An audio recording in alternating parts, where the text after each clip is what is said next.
دید برای شما دارم میگم که ما در کوچکی در این محله زندگی میکردم و داریم میریم به خونه اولین زمانی که من داشتم زندگی میکردم تو همین کوچه های باریک رفتم مدرسه و خونه اصلی ما در این محل واقع است و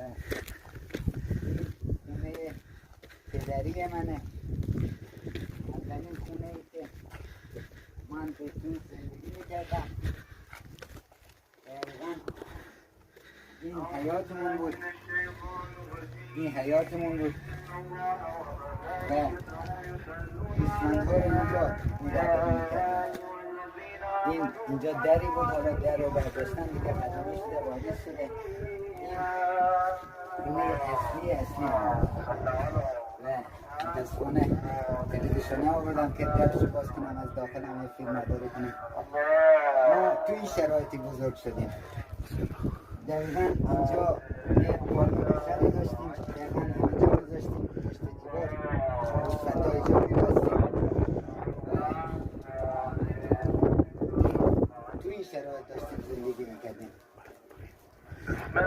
اولین آجوری که توی این روستا هم خالی شد بابای من خالی کرد در اون ته قسمت روستا که خونه نشیمند الان ما هست.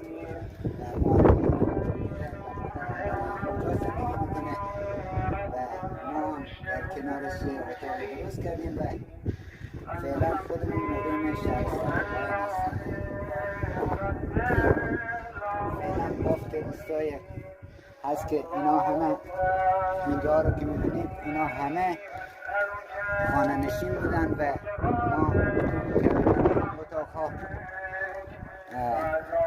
نفراتی را به یاد میدم که تو همین اتاقها همه اینا خانه نشین بودن. اینا همه بابا بزرگم بوده که یه نسل قبل از ما تو این زندگی میکردن، بعد پیشرفت کردن باید به این شکل در آوردن و الان باز ما رفتیم قسمت پایین روستا و اولین خونه آجوری را بنا کردیم. این بافت قدیمی روستا. انشالله که جوانان و نسل آینده باز بتونن اینجاها رو احیا کنن و یادگاری از قدیم بماند.